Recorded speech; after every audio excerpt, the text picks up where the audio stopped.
Assalamualaikum warahmatullahi wabarakatuh. Selamat siang sahabat bahasa. Kita kembali lagi pada program kita Bisato, Bincang Bersama Tokoh. Kali ini kita sudah kedatangan anak-anak muda yang ganteng, tidak ada yang cantik.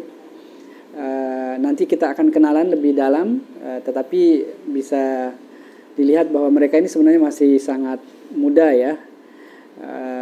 Mereka generasi penerus kita yang akan melanjutkan perjuangan untuk memperjuangkan bahasa Indonesia, mengutamakan bahasa Indonesia, melestarikan bahasa daerah, dan menguasai bahasa asing. Baik, kita lanjutkan saja untuk berkenalan dulu nih kayaknya, supaya kita lebih akrab. Mungkin kita mulai dari sebelah kiri saya ya. Silahkan memperkenalkan diri, kemudian kuliah di mana, dan apa yang dilakukan di Balai Bahasa saat ini, supaya para sahabat bahasa di rumah bisa memahami apa yang kita lakukan sekarang. Baik, nama saya Muhammad Abdillah Darussalam. Saya dari Dompu, dari Universitas Islam Negeri Maulana Malik Ibrahim Malang, jurusannya Bahasa dan Sastra Arab. Saya sekarang di Balai Bahasa sedang dalam program PKL yang insya Allah dalam rentang waktu 1 bulan. 1 bulan. Baik, terima kasih. Panggilannya apa? Panggilan saya Abdil. Abdil. Oke. Ini Abdil ya. Lanjut. Perkenalkan, nama saya Ahmad Zaki Faza, asal dari Padang, Sumatera Barat. Saat ini berkuliah di Universitas Islam Negeri Maulana Malik Ibrahim Malang, program studi Bahasa dan Sastra Arab. Dan saat ini saya juga sedang PKL di Balai Bahasa Provinsi Nusa Tenggara Barat. Panggilannya apa? Zaki. Oke, ini Abdil Zaki dari Sumatera, tadi dari Dompu. Wah, ini. Oke, perkenalkan, nama saya Muhammad Ibrahim Al-Fadil, bisa dipanggil Ibra. Saya. Ya, kami dari UIN Maulana Malik Ibrahim Malang, dan juga kami kebetulan juga satu prodi Bahasa dan Sastra Arab. Juga kebetulan kami juga mengambil fokus profesi, yaitu penerjemahan. Makanya dari itu kami mengambil PKL di Balai Bahasa NTB sini. Oke, baik. Panggilannya apa? Ibra tadi ya? Ibra. Oke. Abil ya. Abdil Zaki Ibra. Tadi dari mana? Malang. Wah, ini Dompu, Padang, Malang. Bismillah. Perkenalkan, nama saya Abdullah Azam. Asal saya dari Sumeneb, Madura. Saya juga kuliah di Universitas Islam Negeri Maulana Malik Ibrahim Malang, dan juga jurusan Bahasa dan Sastra Arab. Kami di sini ya mahasiswa PKL atau magang di Balai Bahasa NTB ini. Panggilannya apa? Panggilan Azam. Azam ya, mirip nama saya ya, Zam-Zam. Silakan. Ini Madura.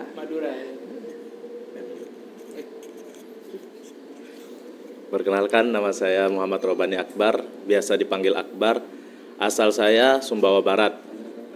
Dan saya dari Universitas Maulana Malik Ibrahim Malang, jurusan Bahasa dan Sastra Arab. Oke. Di sini saya juga sebagai mahasiswa magang atau biasa disebut PKL. Baik. Begitu sahabat bahasa, kita sudah mendengar mereka di Balai Bahasa ini sedang magang dalam waktu lebih dari 1 bulan ya. Ini sudah 1 bulan berjalan ya. Sudah ya. Jadi 2 bulan berarti ya magangnya. Ya, 2 bulan ya. Ini menarik sekali karena mereka berasal dari latar belakang etnis yang berbeda. Mungkin kita coba minta mereka menyapa kita dalam bahasa daerah mereka ya, supaya kita tahu. Bilang apa kabar. Nah, coba bahasa daerah Dompu, apa kabar? Halo semenan weki, buneha bemenata. Oke, silahkan. Halo sanak sekalian, bah kabarnya gini. Ini bahasa Jawa ya.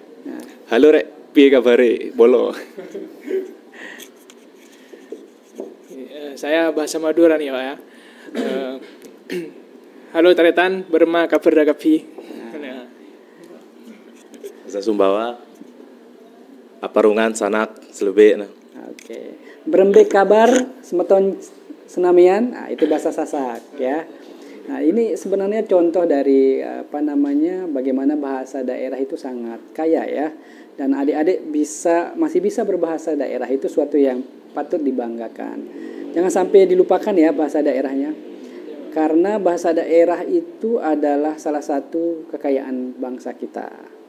Di negara lain belum tentu memiliki bahasa daerah. Jadi jangan merasa bahwa dengan bisa bahasa daerah itu justru kita masih tradisional atau primitif. Jangan sampai berpikiran begitu. Justru menguasai bahasa daerah itu adalah salah satu bentuk pengetahuan, pemahaman yang tinggi. Sama seperti menguasai bahasa Arab, sama seperti menguasai bahasa yang lain. Mereka adalah ilmu bahasa yang juga sama. Jadi sekarang tataran bahasa daerah, bahasa asing itu tidak ada bedanya. Sama-sama penting. Oleh sebab itu Balai Bahasa itu punya moto yang tadi saya sebutkan, yaitu mengutamakan bahasa Indonesia, melestarikan bahasa daerah dan menguasai bahasa asing. Sehingga kalian akan menjadi siap menghadapi perubahan apapun ya ke depan. Kalau kita sudah menguasai bahasa asing, oke, saya bisa bahasa Arab, saya siap terjun di dunia ilmu yang berkaitan dengan bahasa Arab. Saya juga bisa bekerja di bahasa daerah, bisa menerjemahkan ke bahasa daerah, bisa membuat buku cerita bahasa daerah, bisa membuat bahan ajar bahasa daerah, dan seterusnya. Banyak loh bidang ilmu dan bidang pekerjaan yang masih belum digarap oleh bahasa daerah, karena cenderung teman-teman atau adik-adik itu malah justru meninggalkan bahasa daerah. Saya kasih tahu saja, di sini ada Pak Zul namanya, salah seorang aktivis atau pegiat bahasa daerah. Beliau itu mengajarkan bahasa daerah, bahasa halusnya bahasa Sasak itu, dan kemudian mengajarkan dalam bentuk wayang, menulis dalam bentuk lontar. Dia menjadi profesi, dan kalian mungkin akan kaget, pendapatannya tiap bulan itu sangat tinggi dari profesi itu. Hampir setiap bulan dia kirim keluar daerah dan keluar negeri untuk presentasi dan untuk membawakan materi tentang bahasa daerah itu. Nah, itu makanya saya pikir jangan menyepelekan, jangan pernah kita merendahkan apapun sebenarnya ya, apalagi bahasa daerah yang notabene adalah bahasa ibu kita. Bahasa ibu kita itu kalau boleh dikatakan ada berkahnya ya, ada doanya di situ. Ibu kita berdoa pertama kali pakai bahasa daerah untuk kita gitu. Jangan sampai dilupakan. Nah, sekarang kita lanjut ya, kita mau bertanya-tanya sedikit tentang aktivitas kalian selama di Balai Bahasa. Apa saja nih aktivitasnya selama 1 bulan berjalan ini? Mungkin mulai dari Abdil. Selama 1 bulan ini bisa dibilang banyak sekali kegiatan yang udah kita lewatin ya, dari kegiatan turun langsung ke UKBI, terus Hari Anak Nasional kemarin, dan ada senam-senam bersama, apel pagi ya, sebagai mahasiswa kami baru merasakan juga karena di kampus tidak ada apel pagi. Oh iya betul ya, tidak ada, betul. Karena ini juga pertama kali masuk ke dunia kantor, dunia pekerjaan, jadinya kita banyak belajar lah dari dunia ini. Jadi jurusannya sama semua ya? Iya, sama semua. Oke, kemudian Zaki. Kalau saya di sini baru merasakan kayak penerjemahan. Soalnya ada tugas penerjemahan kan yang di bahasa bagian daerah itu, yang sayembara itu ya, buku cerita anak. Bukan. Tugas dari apa? Menerjemahkan ke bahasa Indonesia dan ke bahasa Arab. Wah, itu bagus. Biasanya hanya tugas dan sekarang turun untuk menerjemahkan. Oke. Baik, silakan. Oke, jadi di sini saya termasuk pendatang baru ya. Soalnya saya di sini masih 2 mingguan. Oh iya, belakangan datangnya. Belakangan datangnya. Oke. Jadi selama 2 minggu ini, alhamdulillah dapat banyak. Apalagi dari materi-materi setiap divisi yang mengisi. Misalkan kayak kosakata. Ternyata baru tahu gimana caranya menyusun kamus bahasa daerah ke bahasa Indonesia. Terus bagaimana caranya meneliti bagaimana kalau tidak ada padanan kata seperti itu ke bahasa Indonesia. Juga tentang belajar banyak tentang literasi juga, bagaimana memajukan literasi di khususnya NTB sini ya, bisa di Sumbawa ataupun Lombok, cara mengajak kolaborasi antara penggiat-penggiat komunitas literasi. Jadi Jadi kita mengadakan pendampingan atau seperti itu. Juga banyak, kemarin juga kita terjun langsung terkait UKBI. Saya juga baru tahu ada UKBI namanya. Kalian tahu kan panjangan dari UKBI? UKBI, uji kompetisi. Ujian kemahiran berbahasa Indonesia. Ya, uji kemahiran berbahasa Indonesia ya. Mungkin Ya, terima kasih Ibra. Lanjut Azam. Ya, terima kasih. Seperti yang teman-teman saya sebutkan tadi, banyak hal yang kami dapat di kantor Balai Bahasa ini. Selain dari yang teman-teman tadi sudah disebutkan, yang pertama kali juga saya rasakan, yaitu kemarin menerjemahkan dari bahasa Arab Melayu ke bahasa Indonesia.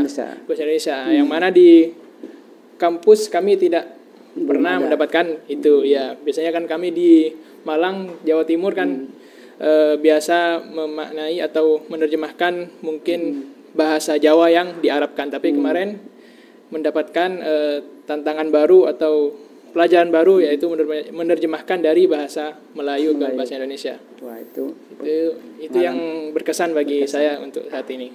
Oke, terima kasih Azam. Silakan Mas Akbar. Mungkin dari saya udah disebutkan semua sama teman-teman, tapi mungkin ada satu yang mereka luput, yaitu review jurnal. Di situ baru saya merasakan betapa sulitnya review jurnal itu, makanya kok lama publishnya gitu kan, jurnal-jurnal itu ternyata memang reviewnya itu memang sulit. Gitu. Kita harus membaca setiap kalimat ya. Iya, benar. Jadi itu sangat teliti ya. Ya. Nah, kalian sudah merasakan dunia kerja kan? Sekarang seperti itulah dunia kerja. Ini pengalaman yang sangat berharga dan bisa dibawa nanti kembali ke kampus untuk mereview lagi kegiatan adik-adik sehari-hari di kampus. Apakah sudah benar tidak ya, atau selama ini masih sering sering tidak teliti atau apa. Karena di dunia kerja seperti ini, kita harus teliti, kemudian harus banyak membaca, bertanya, diskusi, dan tidak ada kata, wah saya capek, saya sudah banyak pekerjaan, tidak ada. Di dunia kerja itu tidak boleh kita mengatakan seperti itu. Kita harus bisa memanajemen diri dan juga berkolaborasi dengan teman kerja. Kalau kita menyerah atau mengatakan, oh saya sudah capek, saya tidak bisa mengerjakan ini, kita akan tidak bisa dipercaya lagi di tempat kerja. Nah, itu bisa direfleksikan ke adik-adik nanti di dunia kampusnya. Karena itu kampus sendiri sebenarnya adalah proses penyiapan diri untuk ke lapangan nanti di dunia kerja. Bagaimana kalian menunjukkan diri di kampus itu, walaupun tidak ada yang mengawasi secara manusia, maksudnya, tapi tetap Allah yang selalu mengawasi kan. Ketika kalian belajar, ketika kalian membuat skripsi misalnya nanti atau tugas-tugas, tidak ada yang mengawasi kecuali kalian sendiri dan Allah yang tahu. Nah, tapi di dunia kerja nanti ada langsung yang mengawasi, ada atasan, ada teman, ada mitra dan seterusnya. Nah, nanti di kampus kalian atau ketika kalian mengerjakan tugas, praktikkan cara kerja yang sudah kalian dapatkan di sini, ketelitian, ya, kejujuran, kerjasama, kolaborasi dengan teman-teman yang ada di sini dan seterusnya. Itu yang akan membuat kalian berbeda nanti ketika kembali ke kampus. Kalian bukan mahasiswa lagi nanti ketika sudah balik. Kalian adalah pekerja yang sudah memahami dunia kerja. Jadi jangan sama nanti ketika balik di kampus, ketika sebelum magang dengan setelah magang. Jadi jadikan kalian sama seperti kami seperti Pak Mas Eka dengan Bu Lentera, bagaimana kita menyikapi semua tugas ya, selalu semangat gitu. Tugas ditugaskan selalu dikerjakan, tidak ada istilah menyerah, tidak ada nanti dulu, tidak ada. Jadi semua kita langsung kerjakan, semua kita bertanya kalau tidak bisa dan seterusnya ya. Itu dunia kerja. Baik adik-adik, kemudian ini kalian sudah memahami ya program kerja yang ada di Balai Bahasa, sudah tahu ya. Mungkin bisa disebutkan satu yang ditahu, Abil, program atau layanan di Balai Bahasa apa yang ditahu? Salah satunya itu ada dari bidang penerjemahan. Penerjemahan, oke. Penerjemahan resmi. Penerjemahan apa saja yang boleh di sini? Kayak penerjemahan berkas untuk beasiswa segala macam, terus untuk dokumen-dokumen kayak gitu. Yang perlu kalian ketahui juga di Balai Bahasa ini satu-satunya atau mungkin yang semua balai bahasa ya yang ada di semua provinsi yang boleh memverifikasi penerjemahan yang sah ya, yang boleh memverifikasi dan diterima oleh Dukcapil sebagai bukti bahwa itu mungkin akan dipakai sebagai bukti dia mau kuliah, mau menikah misalnya, atau dengan orang asing itu, kemudian mau bekerja di luar negeri, itu di Balai Bahasa lah yang boleh menerjemahkan dan verifikasi hasil terjemahannya. Seperti itu. Kemudian selain penerjemahan apa nih yang ditahu layanan yang lain? Selain penerjemahan, saya tahu di sini ada layanan UKBI. UKBI. Apa itu UKBI tadi sudah? UKBI Uji Kemahiran Berbahasa Indonesia. Oke, siapa yang diuji? Diuji setiap warga Indonesia. Oke. Boleh di spill kalau bahasa gaulnya spill ya. Bahasa bakunya diceritakan atau dibagikan ke teman-teman sahabat bahasa di rumah. Syarat-syarat atau biaya UKBI itu berapa? Kalau biayanya kemarin dapat informasi 100 kalau untuk mahasiswa dan kalau salah 150, Pak. 100 juga untuk masyarakat biasa. 100 untuk mahasiswa, untuk pelajar gratis. Untuk pelajar gratis ya. Untuk umum 300. 300. Oh, ya. Ya, diingat ya. Nanti bisa dibagi ke teman-teman yang lain. Jadi untuk SMA, SMP, SD itu gratis. Mahasiswa 100, umum 300. Mahasiswa asing atau orang asing itu 1 juta. 1 juta. Ya. Oke, kemudian Ibra. Ini baru 3 minggu tapi pasti udah tahu nih apa layanan yang ada di Balai Bahasa. Ya, selain penerjemahan, UKBI, apalagi? Ada 7 nih. Ya, kemarin saya baru masuk. Terus hari Senin itu langsung ada materi tentang BIPA. Bahasa Indonesia bagi penutur asing. Ya, betul. Saya sendiri yang menjadi koordinatornya. Kemarin siapa yang memberikan materi? Kemarin Ibu Datil atau Bu Mbak Asri? Ya, betul. Jadi tim saya juga. Apa yang ditahu tentang BIPA coba? Jadi BIPA ini merupakan layanan belajar bahasa Indonesia tapi untuk penutur asing. Misalkan ada orang wisatawan mancanegara ke sini dan masih belum bisa berbahasa Indonesia, nanti bisa diajarkan sesuai dengan kategori yang mereka inginkan. Misalkan mereka di sini mau bekerja tentang industri, maka kami mengajarkannya juga tentang industri ataupun yang berkaitan dengan hal keindustrian. Oke. Tujuannya apa mengajarkan bahasa Indonesia ke orang asing? Jadi tujuan dari BIPA sendiri itu untuk menginternasionalisasikan bahasa Indonesia. Ya, betul, tepat sekali. Jadi tujuan BIPA itu adalah untuk internasionalisasi bahasa Indonesia. Sekarang BIPA atau bahasa Indonesia itu sudah diajarkan hampir sekitar 80-an negara. Jadi dikirim. Kemudian lembaganya sekitar ratusan lah lembaga BIPA yang ada di dunia ini. Ya, jadi sebenarnya bahasa Indonesia sudah hampir diketahui oleh negara-negara di dunia ya. Tujuannya tadi untuk internasionalisasi. Mirip dengan internasionalisasi bahasa Inggris pada zaman dulu, Indonesia sekarang sedang memulai itu. Jadi tujuan berikutnya tentu saja tidak sekedar internasionalisasi kan. Nanti dampak dari internasionalisasinya apa? Jadi perekonomian Indonesia menjadi lebih baik ya kan. Nilai jual Indonesia di luar negeri itu menjadi lebih tinggi karena orang akan mau belajar kan. Nanti akan UKBI sama dengan TOEFL juga.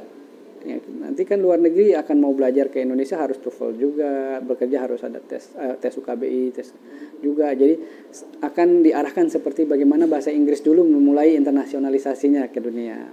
Berbeda kalau Inggris kan internasionalisasi salah satu caranya adalah kolonialisasi kan. Nah, kalau kita tidak. Jadi internasionalisasi melalui pengajaran, melalui budaya, kemudian melalui seni. Jadi kita melalui itu. Nah, adik-adik bisa berperan di situ, mengambil peran, terutama di yang negara-negara berbahasa Arab, karena kalian memiliki modal bahasa Arab. Ada beberapa teman yang sudah dikirim sebagai pengajar BIPA di Mesir, Oman, Qatar, Dubai dan seterusnya yang berbahasa Arab ya. Nah, ini kesempatan emas untuk kalian kalau mau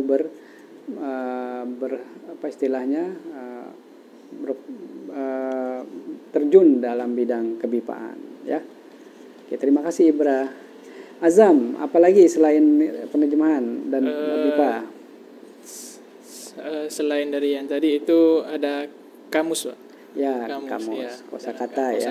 Kosakata dan istilah ya. Ya. Di Balai Bahasa sudah ada berapa kamus yang diterbitkan Azam? Atau berapa bahasa daerah di NTB yang ada? Sudah tahu belum? 3. Apa saja? Sasak, Samawa, Bojo ya. Jadi 3 kamus itu sudah ada, baik digital maupun bentuk cetak ya. Nah, Azam sudah pernah lihat tuh kamus-kamus itu? Nah, belum lihat Pak kebetulan. Ya. Ada juga kita sudah membuat kamus untuk sahabat kita yang buta ya. Ada juga kamus Braille ya. Nah, nanti dicek lagi ya, belajar dari kamus itu supaya tahu nanti ada beberapa daerah, kemudian bagaimana klasifikasi dari kamus-kamus itu, berapa kamus yang ada dan sudah itu ilmu juga, itu bisa menjadi tesis juga atau menjadi skripsi juga kalian. Nah, mungkin di situ bisa diambil berapa bahasa Arab yang diserap kalau mau dijadikan skripsi kan, berapa kosakata bahasa Arab, atau misalnya kosakata Arab yang diserap di kamus bahasa Indonesia atau kamus Sasak atau kamus Sumbawa, salah satu dipilih, itu bisa menjadi skripsi. Kemudian diteliti tuh jenis-jenis karakteristik kosakatanya, kosakata apa saja. Ya, kan bisa di situ dideskripsikan di skripsinya. Itu bagus sekali untuk jadikan skripsi ya. Nah, itu dimasukkan lagi. Oke, terima kasih Azam. Silakan lanjut Akbar. Apalagi satu ini. Banyak nih, 1 2 3 4, masih ada 3 sisa itu. Ya, yang saya ingat ini sih jurnal itu, Pak. Jurnalistik. Layanan itu tidak termasuk layanan ya. Tidak termasuk layanan. Tadi kan ada UKBI, ada penerjemahan, ada BIPA, ada kosakata dan istilah, ada apa lagi? Perlindungan bahasa, pemetakan. Pembahu itu bukan layanannya, itu bentuk program yang ada di sini. Layanannya salah satu lagi adalah ahli bahasa atau juru bahasa, penjuru bahasaan ya, ahli bahasa di kepolisian. Kemudian apalagi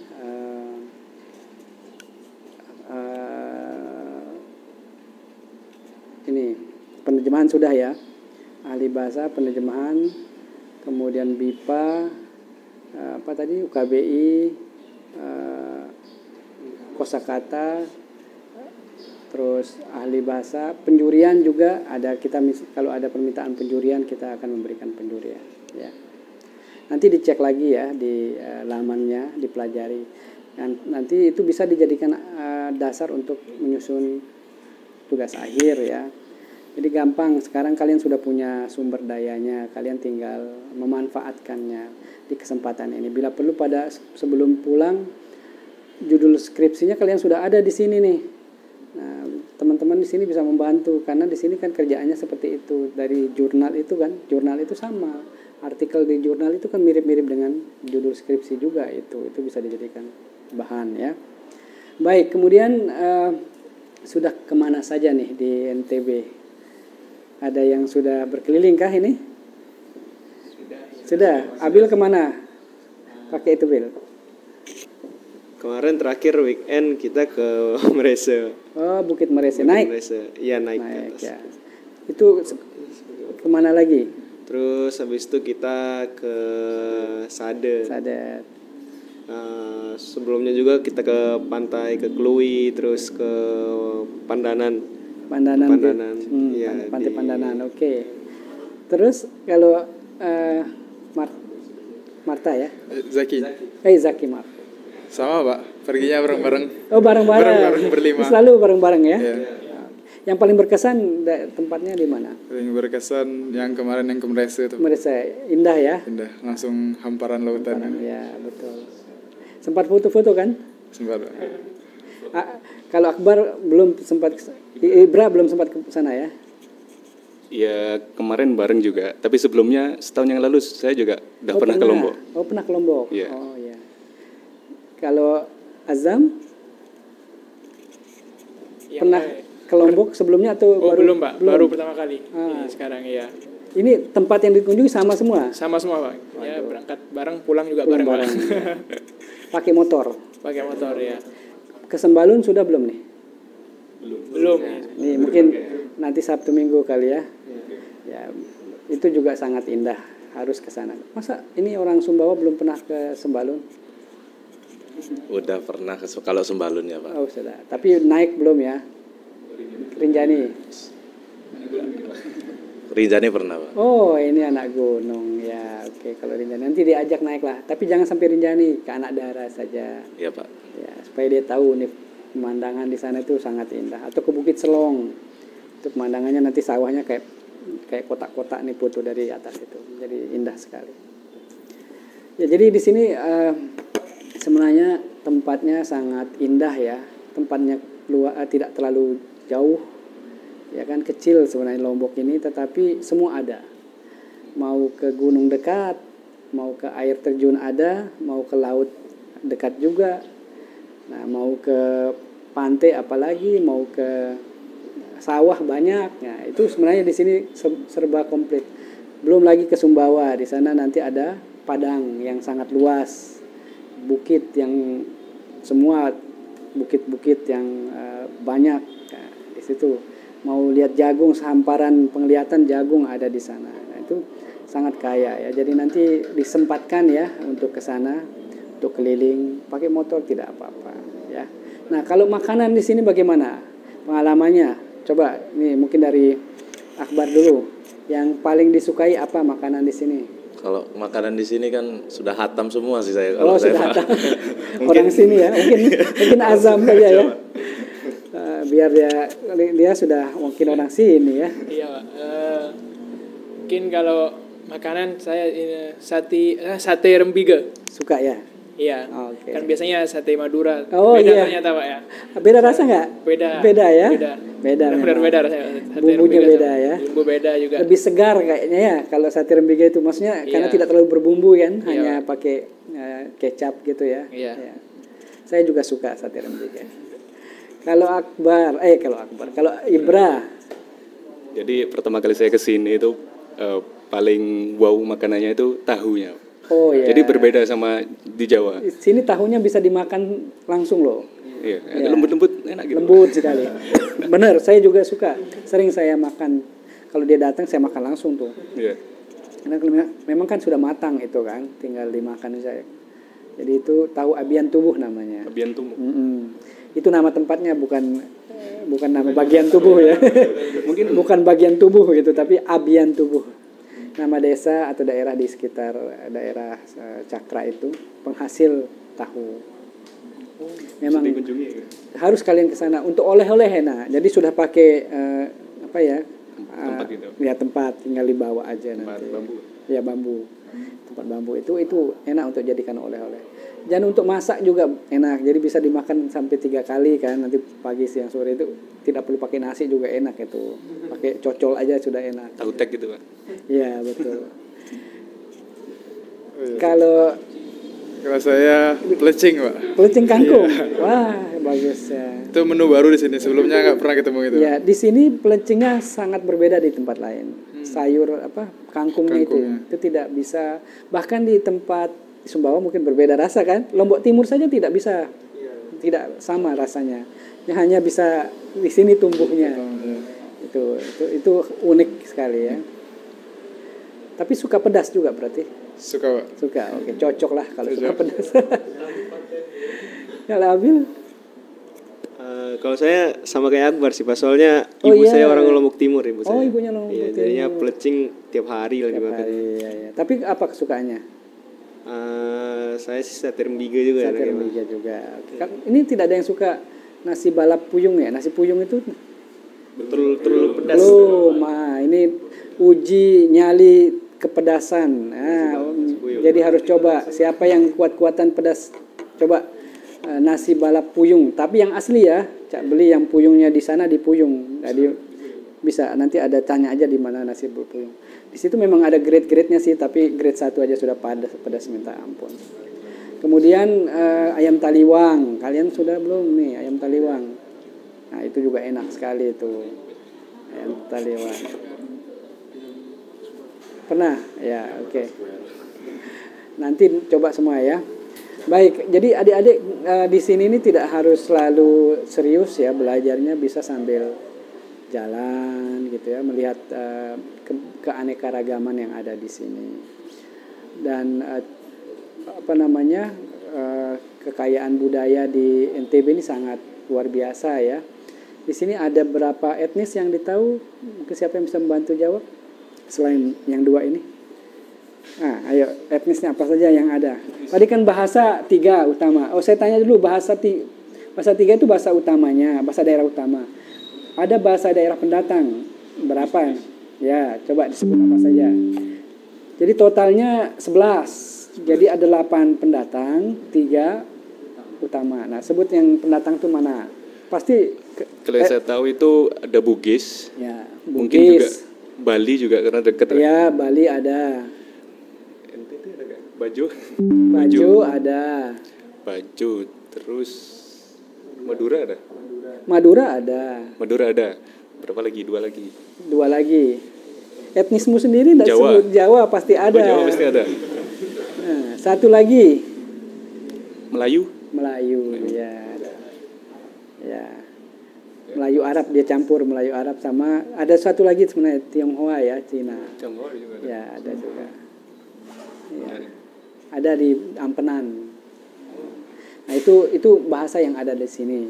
Jadi masyarakat Nusa Tenggara Barat ini memiliki karakteristik terbuka ya, terbuka terhadap pendatang.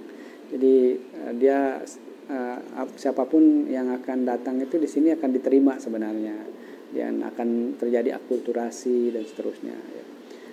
Sama seperti di Sumbawa juga, di sana bahkan di Sumbawa itu etnis Cina itu berbahasa Samawa ya, dan di Dompu juga berbeda. Nah, ini suatu yang unik ya. Kalau di sini etnis Cinanya masih mempertahankan bahasa Cina dengan sesama sama etnisnya. Tapi kalau di Sumbawa dan Bima dia ini melebur. Dia mengikuti bahasa di sana. Dia akan bahasa Sumbawa, bahasa Samawa dan bahasa Mboju. Sama seperti Surabaya. Surabaya kan pakai bahasa Surabaya ya, yang orang Cina. Tapi di sini enggak, di daerah Cakra wilayah itu tetap mempertahankan bahasa Cina. Itu unik sekali. Sama di Ampenan juga seperti itu. Nah, itu keunikannya. Kemudian di sini juga ada kalian sudah tahu event-event budaya apa saja yang kalian tahu di sini, kegiatan-kegiatan budaya yang ada, sudah tahu belum? Sebelum Pak, tapi ada satu budaya yang pengen saya lihat itu Peresean namanya. Peresean, kalian tidak ikut ya kemarin? Ini tempatnya Mas Eka nih paling sering di Gurung, dekat dari sini ya. Masih ada, Mas Eka masih ada ininya, Pereseannya, pindah-pindah dia. Kalian harus tahu, mungkin tanya di medsos, ya. Google di. Saya juga suka nonton di sini. Nah, nanti kalian belajar di situ ada istilah pepadu. Ya, perisian itu kan asal kata dari perisai ya. Perisai itu kan alatnya yang dipakai untuk melindungi diri itu. Itu terbuat dari kulit sapi betina yang umurnya hanya tertentu yang boleh diambil, dan anak betina saja yang boleh diambil. Itu dibuat biasanya pakai kayu atau pakai rangkanya pakai kayu atau rotan, pakai rotan. Nah, kemudian alat pemukulnya itu penyalin, kalau bahasa sini itu dari rotan. Itu panjangnya itu harus sama, besarnya juga harus sama, tidak boleh ada yang kecil dan besar yang untuk dipakai. Di ujungnya itu dipakaikan diikat dulu pakai tali apa namanya itu, benang kasur itu ya. Kemudian dikeraskan dengan ditempeli aspal itu, jadi supaya genggamannya kuat dan kalau mukul juga langsung terasa. Nah, boleh dicobalah. Nanti biasanya model, kalian tahu cara permainannya tidak? Nah, jadi menarik ya. Jadi tidak ada istilahnya peraturan yang tertulis sebenarnya, tetapi mereka sudah tahu. Nanti ketika sudah mulai, mungkin ada gending. Gending itu musik pengiringnya dulu. Ini musik pengiringnya itu berbeda-beda nadanya sesuai dengan baru mulai kah, akan mulai, dan ketika mulai tempur itu beda-beda gitu. Itu harus ditahu. Mereka datang, ada namanya kalau pembawanya itu apa namanya Mas Eka? Saya lupa juga. Yang wasitnya lah. Nah, ada wasitnya. Ya, itu nanti akan ada 2 orang wasit di sebelah lawan, sebelah satu di sebelah sini, sebelah satu. Kemudian ada wasit tengah. Nah, nanti yang wasit sana misalnya akan melihat satu, misalnya ditunjuk misalnya Akbar. Nah, sebelah sana akan melihat siapa yang kira-kira sama posturnya. Ya, kemudian dia bukan pepadu tadi, dia tahu tuh kalau pepadu tidak boleh dilawankan dengan orang biasa. Pepadu itu semacam petarung. Dia akan carikan yang biasa dengan yang biasa. Dia juga bisa menolak yang itu. Oh, saya tidak, itu terlalu besar misalnya. Tapi biasanya kalau di Lombok itu suatu hal yang memalukan kalau menolak gitu. Kalau masih sama-sama, ini jarang menolak aja, walaupun dia ini jajal saja, dicoba saja gitu. Tapi jangan khawatir, karena yang menunjuk itu tahu ini pepadu bukan. Kalau pepadu pasti sandingkan dengan pepadu. Nah, itu saya pernah meneliti perisian itu bersama seorang peneliti dari Jerman. Saya keliling Lombok itu mencari pepadu itulah, dan setiap pertandingan. Yang diteliti itu ya macam-macam, dari apakah ada semacam ilmu lah yang dia pakai gitu kan, ilmu hitam segala macam, itu yang diteliti sama orang Jerman itu. Tadi dia percaya nggak ada itu, dia itu pakai teknik-teknik aja gitu. Jadi dia teliti sampai berkali-kali. Saya sudah hampir menyerah itu, karena ternyata susah juga mencari informasi dari mereka kan. Jadi saya sampai di Keruak, tidak boleh dibongkar, sampai di Keruak Lombok Timur. Ada sebuah event perisian. Itu sudah berlangsung dari sore sampai mau maghrib itu. Semua pepadu itu keluar, saling lawan lah gitu. Banyak yang keluar gitu, yang saling lawan. Ada yang tidak pepadu juga gitu. Seru pokoknya. Yang peneliti ini sudah mencatat semua gitu. Dia ingin tahu yang satu pepadu yang paling kuat di sini gitu. Dia minta, akhirnya saya kasih tahu, ini carikan satu. Kalau tidak salah siapa namanya itu pepadu itu, saya lupa namanya. Dia besar badannya, sangat besar, gempal gitu. Dia tidak ada yang berani, dicarikan semua tidak berani maju kan. Dicarikan lawan, tidak ada yang berani maju gitu. Ini sudah hampir maghrib waktu itu. Tiba-tiba sudah menyerah dah, sudah hampir ditutup. Tiba-tiba ada orang tua, musuhnya besar gempal gini, yang berani tua, kecil badannya, kurus, kecil gitu. Dia mengajukan diri saya gitu. Orang, wah jangan nanti habis lah gitu. Nanti jangan kasihan tuh, bukan lawannya. Nggak apa-apa, saya pengen coba aja sebentar katanya. Wah, semua pada nggak usah. Tetapi akhirnya karena dia sebentar saja gitu, akhirnya dikasih kesempatan. Itu saya dengan mata kepala saya sendiri melihat suatu yang bukan aneh sih ya, tetapi di luar nalar lah menurut saya, karena yang dilawan itu sangat besar, dia kecil. Saya lihat sedikit pun yang penyalin yang besar itu tidak bisa mengenai. Kena pun dia hanya kena bagian tengah. Kalau tengah kan tidak sakit. Ya, dia kan mental kan. Nah, kalau kena itu baru ini yang bahaya kan. Itu sampai di ngamuk yang luar biasa, yang pepadu yang dianggap paling kuat itu dia nggak bisa kalahkan, nggak bisa dia seperti apa ya, seperti dia menari. Itu udah debu naik, penonton yang tadinya bersorak mau balik pulang itu balik menonton lagi riuh. Ini peneliti Jerman itu sampai ternganga-nganga, ini dia katanya yang dia cari itu ternyata baru ketahuan bahwa yang tua itu sudah pepadu zaman dulu, pepadu tua yang sangat terkenal dulu zaman dulu, tapi dia sudah nggak sering. Jadi dia cuma memberi pelajaran bagi yang muda itu, dia menantang-nantang gitu kan, jadi dia kasih pelajaran. Ternyata memang ada ilmunya gitu. Nanti kalian bisa menonton ya, itu sebagai salah satu bentuk budaya yang harus dipelajari.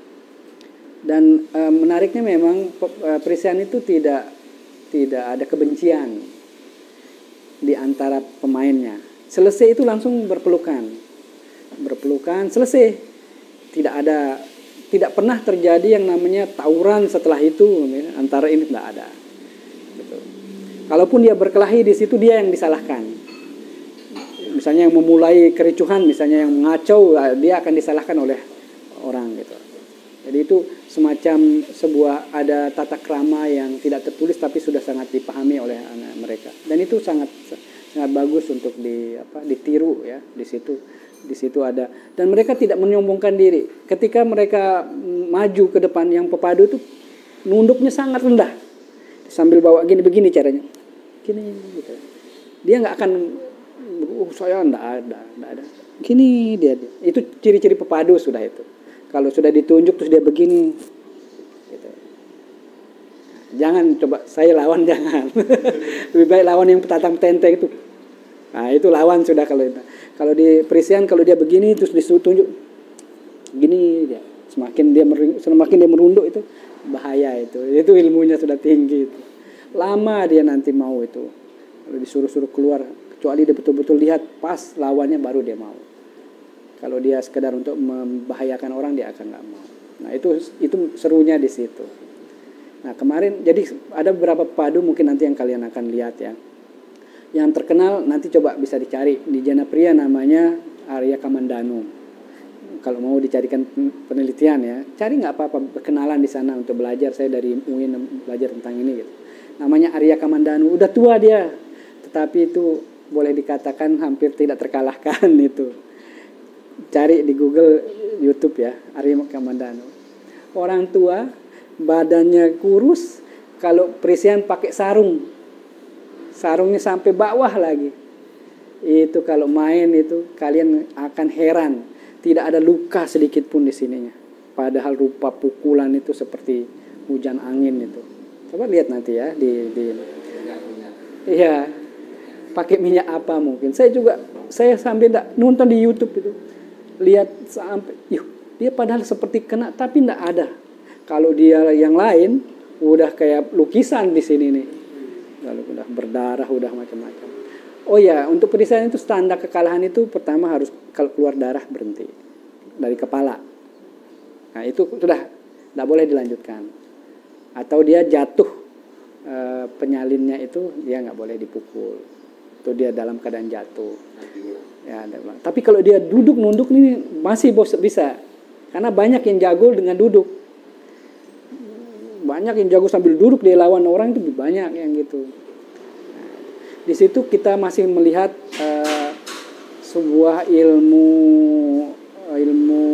apa yang masih terpelihara sampai sekarang, ilmu bela diri lah katakanlah seperti itu. Ya, ilmu kanuragan yang masih terpelihara sampai sekarang dan bisa kita saksikan langsung. Nah, makanya kalau kalian ingin belajar dan melihat langsung itu sangat bagus, karena mungkin sebentar lagi akan hilang. Seiring generasi kan, mungkin akan hilang. Mungkin 5 tahun atau 10 tahun lagi mungkin akan sulit kita cari namanya pepadu. Tapi sekarang mumpung masih ada, kalian sempatkanlah menonton. Tapi sebelum menonton nanti coba lihat di YouTube dulu. Arya Kamandanu. Kemudian yang muda kemarin siapa namanya? Mas Eka yang lawan Arya Kamandanu itu? Masih muda, itu lumayan bisa mengimbangi Arya Kamandanu. kemudian macam-macam namanya, ada angin alus. Nah, itu juga kuat, angin alus itu. Nah, itu. Ya, coba nanti tanya-tanya di daerah rumah, ada Lombok Barat di mana Presian. Ya, dia bisa pakai. Dan itu gratis ya, gratis. Tapi cara kita memberikan ke mereka itu biasanya ngasih saweran, maju ke depan sambil tari daerah gitu, mengikuti musik, buang-buangkan uang 5.000, 10.000, berapa hilasnya lah gitu. Nanti dibagi ke mereka itu. Jadi tidak ada hadiah-hadiah untuk mereka kecuali diadakan oleh pemerintah misalnya. Jadi hadiahnya ya udah dikasih sama. Semakin seru, semakin banyak yang akan ngasih. Nah, itu caranya. Baik, kita kembali ke siniar kita. Menarik sekali ya. Tetapi salah satu memang bahasa itu tidak terlepas dari budaya itu. Tadi kan ada unsur-unsur namanya penjalin, ya kayak gitu tuh. Nanti bisa dipelajari ya. Apalagi nih yang belum ditahu, yang ingin ditahu selain Presian? Pernah melihat nyongkolan? Belum. Nah, itu juga kalian harus tahu. Merari ya, di bahasa sini menikah itu. Dan ada prosesi nyongkolan. Di sini nyongkolan itu parade karnaval dari rumah pengantin laki-laki ke rumah pengantin perempuan. Jadi semacam mengantar pulang si perempuan untuk minta izin lah, minta lapor setelah resmi ke keluarga perempuan. Nah, tapi dia tidak sampai di rumah. Ini 100 meter sebelum rumah dia sudah disambut oleh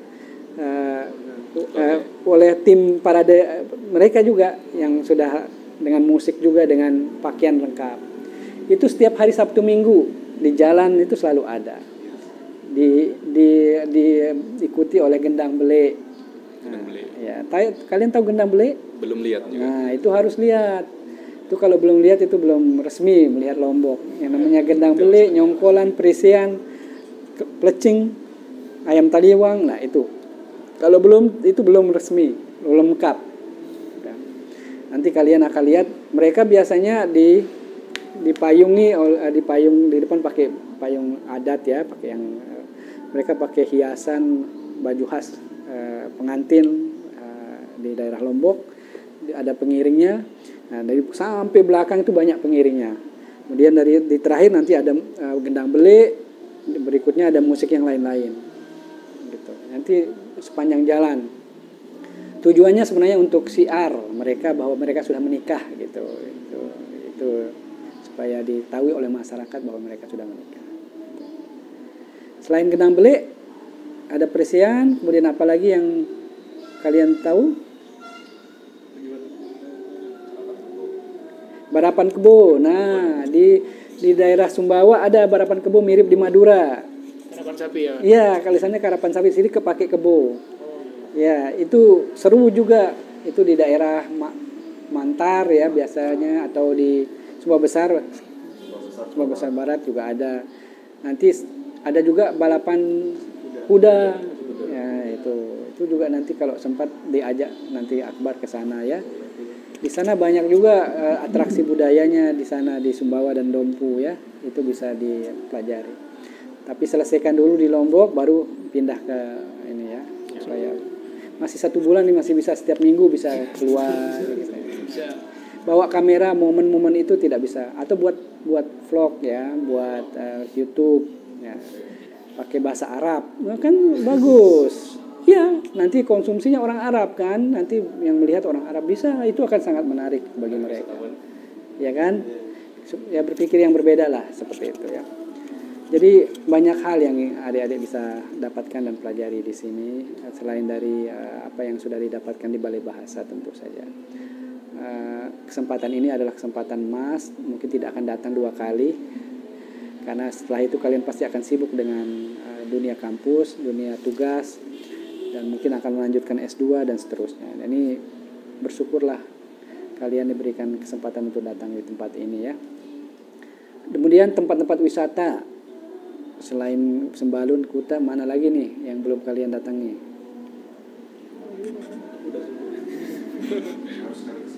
Selatan tuh Sekotong sudah belum? Sekotong belum, Pak. Belum Nah, masih. Sekotong itu indah, lebih indah lagi tuh. Kalian harus ke sana tuh, daerah Sekotong Barat tuh nanti ya. Kalian pernah lihat Raja Ampat? Belum pernah? Di sini ada, lebih indah lagi. Di Sekotong. Jadi Raja Ampatnya Lombok ada. Nanti cari di Google Map itu namanya Ai Bukal. Orong Bukal. Orong Bukal. Di situ ada trek jalan gitu ke bukit. Nanti kalian akan jalan selama kurang lebih 30 sampai 1 jam lah ya. Tapi sekarang ada motor kalau tidak salah, bisa pakai motor. Nanti kemudian kalian akan naik sedikit ke bukit. Dari bukit itu kalian akan melihat pemandangan yang Masya Allah. Tidak akan kalian lupakan, Masya Allah. Saya itu kaget ketika ke sana dulu itu masih setapak, belum dibuat jalan ya, masih ada setapak. Itu yang datang ke sana itu orang Malaysia, orang Singapura, orang luar. Orang kita baru berapa orang yang suka ke sana. Tidak terekspos. Karena memang masih seperti kalau kalian lihat Jurassic Park lah. Tiba-tiba muncul setelah kita naik, muncul pemandangan yang ya Allah, saya tidak bisa lukiskan, itu sangat indahnya Masya Allah. Itu nanti kalian coba. Mungkin yang lebih dekat itu sementara daripada yang lain. Dan itu tidak terlalu mahal sampai sana. Sekotong kan dekat. Dari sini 30 menit. Orong Bukal. Cari Orong Bukal. Ya, kalian pakai sepatu biar aman, dan jangan cari jalan-jalan yang tidak dianjurkan karena itu langsung tebing, ada kalau tidak salah dia pakai tali untuk menuntun ke arah situ. Jadi ikuti tali itu, pegangan yang erat, jangan menyepelekan. Walaupun kalian sering ke naik gunung, jangan menyepelekan, lari-lari caranya jangan, karena dia langsung tebing. Karena di situ di sisi-sisinya memang agak teduh ya, tapi sedikit udah lewat. Nah itu jadi hati-hati. Tapi saya merekomendasikan untuk waktu dekat ke sana. Nanti foto ya, lihat, waduh, Masya Allah sudah itu. Ya kalau pantai hampir semua indah ya, tetapi kalau itu menurut saya selama hidup saya menemukan pemandangan yang seindah itu ya di Orong Bukal itu. Oke, ini masih ada waktu kita Mas Eka 3 menit ya. Untuk penutup nih saya minta kesan dan pesannya selama mendapatkan kesempatan di sini. Apa yang ingin disampaikan? Pesan saya yang pertama itu perbanyak literasi, karena ternyata kita hidup itu butuh dengan pengetahuan yang banyak. Saya setuju. Betul. Sama kesan saya ya mungkin apa ya kesannya? Belum ada kesan saya kalau. Okay. Belum ya. Belum ada yang berkesan di sini, banyak yang masih belum menikah loh. Jadi bisa menjadikan kesan juga. Lebih berkesan pas UKBI itu aja. Okay. Itu sangat melelahkan. Itu belum seberapa ya. Silakan Azam. Baik Pak, mungkin kalau pesan ya belum ada sih Pak kalau buat pesan. Tapi kalau untuk kesan ya ada beberapa kesan yang ya seperti tadi yang UKBI, ikuti terjun langsung, ya bisa tahu lah kerjaan dari di sini UKBI itu seperti apa. Itu kan kata Bapak tadi masih belum seberapa. Iya belum seberapa, tapi kami udah merasa udah kayak gimana itu Pak? Iya. Itu 25% dari kekerjaan kita itu. Masih kalau 25 belum. Silakan. Ibra. Kalau kesan dari saya mungkin ini sih, lebih ke tahu caranya bagaimana dunia pekerjaan berputar. Jadi nggak gampang ternyata, rumit juga. Ternyata selama ini ngerjain tugas itu udah capek banget, apalagi jurnal dari Isya sampai subuh itu. Ternyata ada yang lebih capek juga. Iya, betul. Jadi saya betul sepakat. Harus bisa menerima dan bersyukur. Ya, selalu harus bersyukur. Itu pesan yang sangat baik ya. Harus selalu menerima dan bersyukur. Ya. Silakan Zaki. Pesan yang saya dapatkan di sini, semua pegawai Balai Bahasa sangat menerima open kita di sini. Jadi langsung kerasan apa? Langsung nyaman. Ya. Boleh kok, boleh minta nambah nanti. Ya, oke, terima kasih Zaki. Abil. Kalau kesannya mungkin kayak nggak jauh-jauh sama Ibra juga, kayak ini pertama kali ngerasain dunia kantor. Jadi mungkin banyak pelajaran yang bisa kita ambil dari dunia pekerjaan ini. Jadi mungkin dibilang capek banget sih mungkin ya Pak. Terus untuk pesannya ya paling kedepannya bisa lebih belajar lagi kita ya Pak. Ya. Baik, terima kasih adik-adik. Jadi semua yang kalian lakukan ini sangat berharga untuk membentuk langkah kalian ke depan ya. Selalulah berpikir positif ya, menerima, bersyukur. Dan kalau prinsip saya kalau kita mendapatkan kesulitan harusnya bersyukur ya. Karena pasti kita disiapkan sesuatu yang lebih baik. Pasti. Jadi ketika kalian merasa capek, harusnya di sela-sela itu kalian harus mengingat bahwa ini disiapkan untuk sesuatu yang lebih baik. Nah, itu selalu, itu prinsipnya. Mau sakit, mau lelah, mau capek, mau ada masalah, itu harusnya kita harus bersyukur karena itu sebenarnya sedang disiapkan untuk sesuatu yang lebih baik ya. Baik, itu saja mungkin yang dapat kita bincangkan pada kesempatan ini. Menarik sekali dan menyenangkan. Saya merasa berada di antara pemuda-pemuda dan ikut menjadi lebih muda lagi. Nanti kita akan lanjutkan di lapangan karena nanti kita akan bermain futsal ya. Baik, adik-adik terima kasih banyak atas kehadirannya. Semoga bermanfaat bagi teman-teman sahabat bahasa di rumah dan semoga untuk kita sendiri juga ya. Dan jaga kesehatan, selalu mengikuti protokol kesehatan ya. Di tempat baru, makanan dijaga juga, jangan makan sembarangan. Lihat kebersihannya dan tidur yang cukup. Biasanya anak-anak muda suka begadang ya. Lebih baik tidur lebih cepat, begadangnya nanti gitu. Setelah bangun-bangun jam 3 boleh gitu ya. Atau jam 2 tidak apa-apa daripada tidur jam 12 bangunnya susah. Nah, itu. Lebih baik tidur cepat, bangunnya lebih cepat, itu lebih bagus ya. Karena itu yang saya pelajari seumur hidup, masih susah ya, dan itu lebih bermanfaat ternyata, sangat bermanfaat. Kalau bisa diamalkan, tidur cepat, bangun lebih cepat, itu akan berbeda yang kita hadapi seharian. Saya selalu merasakan begitu, ketika saya terlambat bangun, seharian itu berdampak.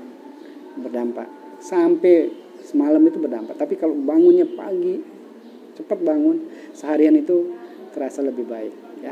Baik, terima kasih sekali lagi. Baik sahabat bahasa, demikian. Terima kasih atas kesetiaannya telah mendengar bincang kami. Semoga apa yang kita bincangkan hari ini didapatkan ilmu oleh teman-teman sahabat bahasa di rumah ya. Sampai jumpa pada Bisato berikutnya. Demikian, wabillahi taufiq wal hidayah. Wassalamualaikum warahmatullahi wabarakatuh. Sampai jumpa.